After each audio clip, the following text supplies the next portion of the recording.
Bonjour, alors aujourd'hui je vais vous expliquer comment manipuler les formules du cours. Donc là on a plusieurs choses à considérer quand on va étudier le mouvement d'un objet. Donc la fameuse seconde loi de Newton qu'il va falloir savoir manipuler. Donc on va voir comment exprimer par exemple la somme des forces, comment exprimer le delta V, à quoi ça correspond. Et il y a une force qui est souvent très utilisée, c'est le poids. Donc on va partir de cet exemple-là pour rappeler comment on fait mathématiquement pour manipuler une formule et ensuite on va l'appliquer à ce cas-là. Ok.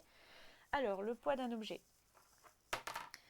Donc, le poids d'un objet, vous l'avez étudié en seconde. Donc, ça va être l'attraction qu'exerce la Terre sur cet objet. Donc, du coup, pour le calculer, le poids, c'est une force qu'on note avec la lettre grand P. Ça va être la masse de l'objet fois l'intensité de la pesanteur sur Terre. Ça, ce G, c'est une constante, donc qui vaut 9,81 newtons par kilogramme. C'est une constante qu'il faut connaître. Elle est parfois rappelée dans les exercices, mais pas tout le temps. Okay. Donc ça, c'est l'intensité de la pesanteur sur Terre, 9,81 newtons par kilogramme, il faut le connaître. Imaginons ici que j'ai un exercice, je connais P, je connais G, on me demande de trouver M. Alors je vous donne un exemple, je vous donne ma méthode. Okay. Donc quand cette méthode, je l'ai appelée la méthode des opérations inverses. Donc je m'explique. Donc pour pouvoir calculer M, il faut que j'isole M, c'est-à-dire qu'il faut que je me retrouve à la fin avec M tout seul d'un côté du égal. Ok. Alors, ici, ce que je vais faire, c'est que je vais regarder quelle est la grandeur qui subit une opération avec M. Donc ici, j'ai G, okay, qui est multiplié à M. Donc il va falloir que je me débarrasse de ce G. Donc la méthode des opérations inverses consiste à simplement appliquer l'opération inverse à mon G. Donc là, s'il est multiplié, quand je vais le passer de l'autre côté du égal, je vais le diviser. L'inverse de la multiplication, c'est la division. L'inverse de l'addition, c'est la soustraction. Okay. Donc ici, pour avoir M, je vais simplement faire P divisé par G.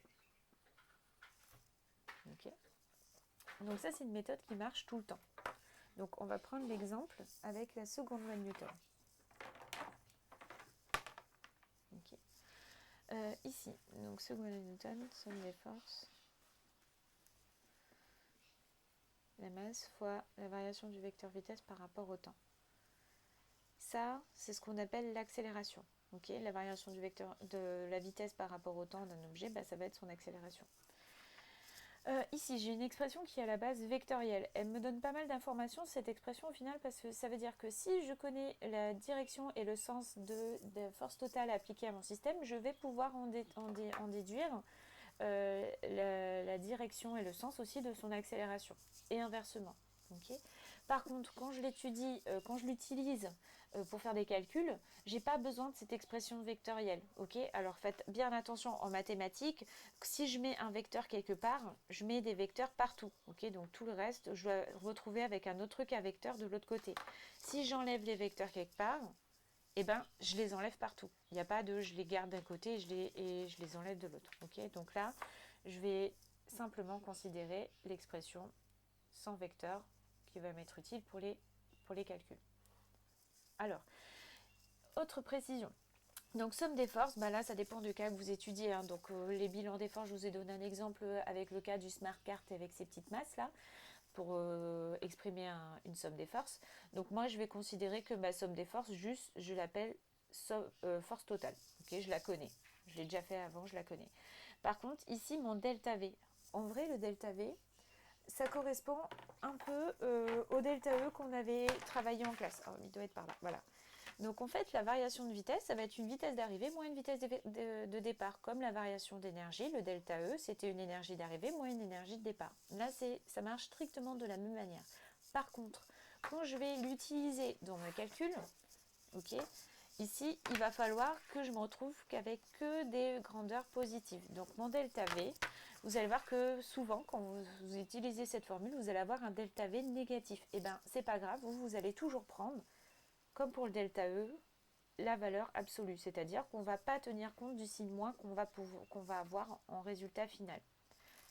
La formule est toujours la même. Si j'ai un résultat avec un signe négatif, j'en prends sa valeur absolue. C'est-à-dire je prends que la valeur sans le signe. Okay. Alors, je vous donne deux exemples. Donc, si j'étudie le cas d'un objet qui tombe, Ok, souvent un objet quand il tombe, il est lâché sans vitesse initiale. Ça veut dire que la vitesse de départ, elle est nulle. La vitesse d'arrivée, ça va être la vitesse qu'il va avoir au niveau du sol. Donc là, quand je vais faire ma soustraction, la vitesse d'arrivée va être plus grande que la vitesse de départ. Mon delta E va être positif. Pas de problème. Désolée, je vous avais dit que j'étais en travaux. Donc il y a un petit peu de bruit, c'est pas grave. Donc un autre exemple, le cas d'une voiture qui freine. Donc j'ai ma voiture qui se déplace avec une certaine vitesse et donc c'est la vitesse de départ, ok, elle a une certaine vitesse et à l'arrivée, sa vitesse est nulle. Elle a freiné, elle s'est arrêtée. Donc là, ça veut dire que la vitesse d'arrivée, elle est plus petite que la vitesse de départ. Donc là, mon delta V va être négatif. Ok. En fait, c'est pour me signaler ceci de moins que mon véhicule, mon objet va décélérer. Il ne va pas accélérer, il va décélérer. C'est pas grave. Dans mon calcul, je vais toujours prendre la valeur absolue. Donc je ne tiens pas compte de ceci de moins. Donc ici, de manière générale, ok, donc ici, ma seconde loi de Newton, elle va s'écrire masse fois, je détaille mon delta V, ça va être V final moins V initial, de départ, sur delta T. Le delta T, c'est la durée qui s'écoule entre le moment où mon objet passe de la vitesse initiale à la vitesse finale. Okay, c'est l'instant qui va s'écouler, c'est la durée qu'il va y avoir entre ces deux moments, entre le moment où il a une vitesse initiale et le moment où il a la vitesse finale. Okay, des fois, ça c'est donné, souvent c'est donné. Okay, on va prendre des exemples des exercices un peu plus tard dans une autre vidéo. Voilà, donc imaginons que j'ai cette relation-là. Moi, je cherche VF. Donc l'objectif ici, c'est juste de vous aider à manipuler cette formule. Donc je cherche VF. Donc il va falloir que je me débarrasse de tout le reste, pardon, je ne sais pas parler trop vite, pour qu'à la fin, j'ai VF tout seul du côté du égal. Okay. Et bien là, j'utilise aussi ma méthode de l'opération inverse. Donc je vais y aller petit à petit. D'abord, je vais me débarrasser du M. Donc le M, il est multiplié à tout ça. Donc je passe de l'autre côté du égal, je vais utiliser l'opération inverse, donc du coup je vais le diviser. Donc je vais avoir f tot divisé par m qui est égal à vf moins vi, le tout divisé par delta t. Là je ne peux pas enlever le vi parce que j'ai déjà le delta, il est lui aussi divisé par delta t. Donc si je veux me débarrasser du vi, il va falloir d'abord que j'enlève mon delta t. Donc là mon delta t, il est divisé. Ok, AVF et compagnie. Donc du coup, quand je vais le passer ici, je vais utiliser l'opération inverse. Donc souvenez-vous, l'inverse de la division, c'est la multiplication. Donc je vais avoir F tot fois delta t divisé par M. Et ça va être égal à VF moins VI. Donc je connais VI, je connais tout ça, je cherche VF. Et bien je vais utiliser aussi l'opération inverse. Ici, mon VI, il est soustrait. Donc quand il va passer de l'autre côté du égal, il va être additionné. Donc je vais obtenir F tot fois delta t sur M est égal à plus VI est égal à BF. Ok, donc voilà un exemple pour trouver une vitesse finale. Autre exemple. Je connais ma force totale, ma somme des forces. Je connais mon delta V. Ok, je l'ai calculé. Je connais la vitesse initiale, je connais la vitesse finale, donc je ne vais pas le remplacer. J'ai calculé mon delta V. Je cherche delta T. Et bien là, on fait pareil. Alors juste les mêmes méthodes. Par contre, petite particularité, quand la grandeur que je cherche, elle est en dénominateur, donc elle est en dessous ici d'une barre de fraction, la première chose que je vais faire, c'est la placer au-dessus, donc du côté numérateur. Okay, donc là, la première étape, ça va être de déplacer mon delta t pour que j'ai quelque chose à la fin qui soit delta t égal et non pas 1 sur delta t égal. Okay, donc là, je déplace mon delta t pour le passer au numérateur. Donc là, je vais utiliser l'opération inverse, toujours. Donc ici, j'ai delta t divisé par. Donc il va passer de l'autre côté, il va être multiplié. Donc je vais avoir delta t multiplié par f tot est égal à m fois delta v. Ok.